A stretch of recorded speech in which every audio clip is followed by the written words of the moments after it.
Hello, I'm Divinity Roxx. Check out my interview and interviews from incredible bass players all over the world. Where? At forbassplayersonly.com. Yeah.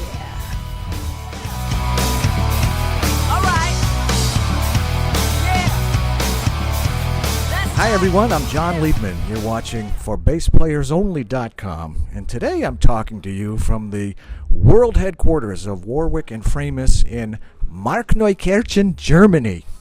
That's right. I've been practicing all week. And our very special guest today is none other than Divinity Roxx. How are you, Divinity? I'm doing very well. And yourself, Matt? Just great. I think my body is not yet turned around from being halfway across the world, but thanks for asking. Yeah. Boy, we did your first interview on forbassplayersonly.com. It's got to be, I don't know, 2-3 years ago, something like that. Yeah, I think it was right before the Roxbox Experience EP that I put out came out, yep. And we got the whole scoop on your musical upbringing and your influences and how you became a bass player and all that great stuff. The interview is there for Bass Players Only. Interviews, Divinity Roxx. There it is.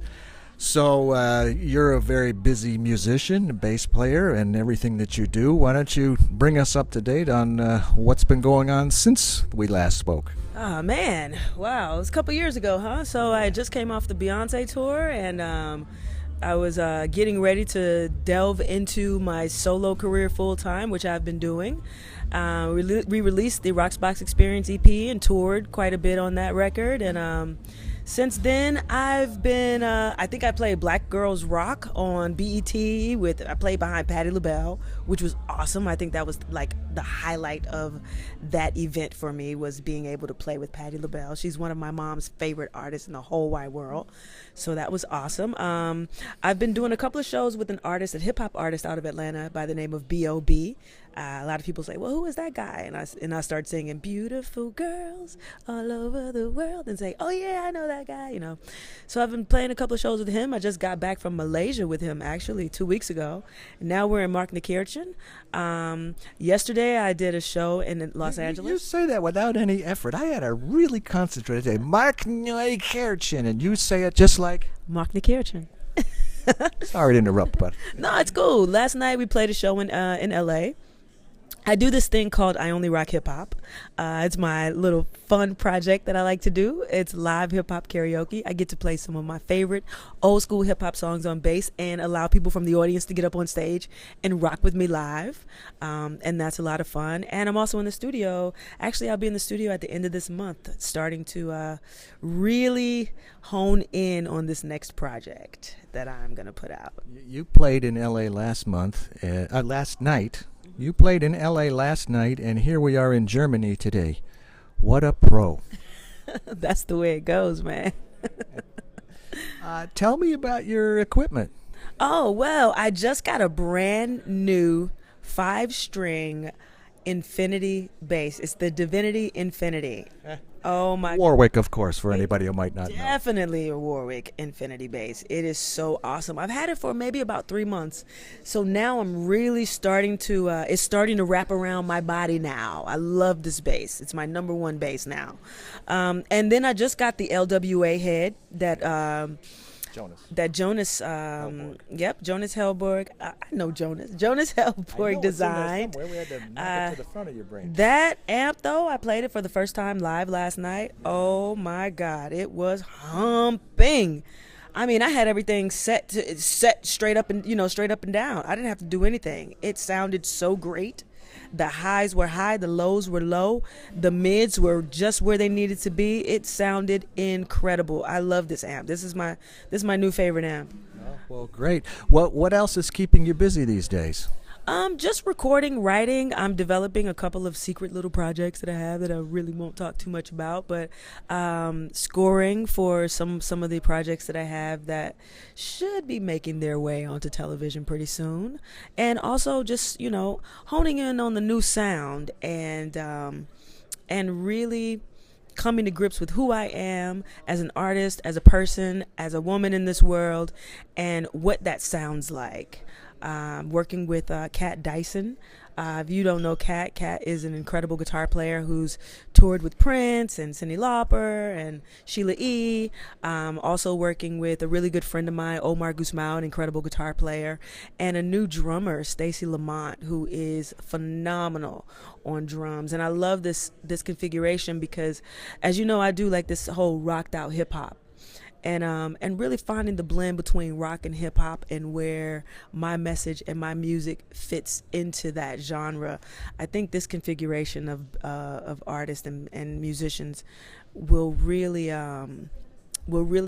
portray and really hone in on the sound that I want for this next album. So I'm excited about that. We're going to spend a week in the studio at the end of the month. Sounds like an ambitious project to knock out in a week, doesn't it? Well, I'm not looking to knock out the entire project in a week, but I want to get in at least 5 or 6 songs that we've already been working on. Songs that I have in my head that I've kind of been messing around with, little riffs, and developing them into full songs. I went in the studio recently with the really great producer and drummer Keith Harris. He toured with the Black Eyed Peas, and we recorded a really incredible record called We Are, and I can't wait to share that record with the world too. It's a really beautiful record. Well, we can't wait to hear it. Yes, really awesome to me. Is there anything, do you have a list of, boy, I've always wanted to, or someday I'm really gonna, particularly in the bass or in the music world?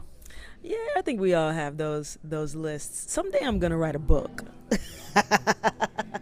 And I'm going to tell the story, the real story of Divinity Roxx and the journey. You get bits and pieces of it in different interviews.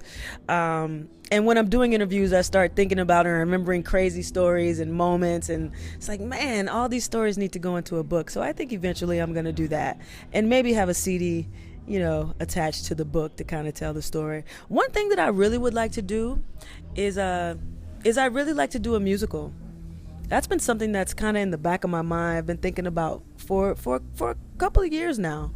I think about that once in a while. Yeah, do you really? Yeah, I've never been much of a Broadway show kind of person. I like playing those in the pit orchestra. I don't really like sitting in the audience and watching it, but I like the way those shows are put together, the way they fit together, and the touring and the merchandising and the track, all of that stuff. I really that does have some appeal to me. Absolutely. I saw In the Heights, which is one of those shows that really inspired me to want to tell my story and tell a story that I think a lot of people would be able to relate to.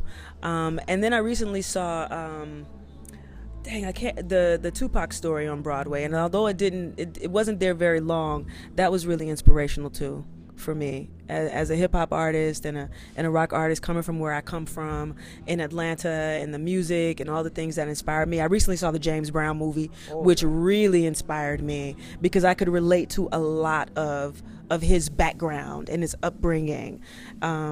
I know what it's like to, I come from a family who lived in, like a one-room shack in the deep country of South Carolina and lived through some really difficult times. And recently I've been spending a lot of time with my grandfather, who's been telling me a lot of incredible stories. And he's an incredible man unto himself. He went from being a janitor with a 6th grade education to developing a patent for AT&T.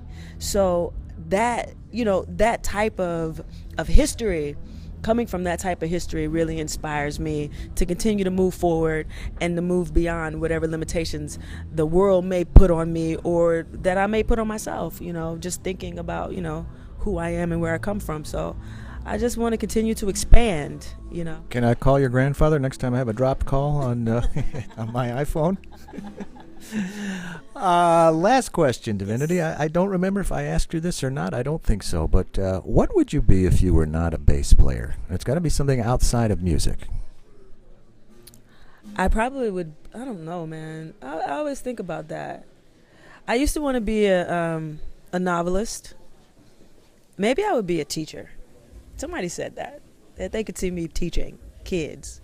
I love kids. I love inspiring kids, and I think that that's one of the greatest ways to change the world is to change a child's mindset and change their heart and their minds.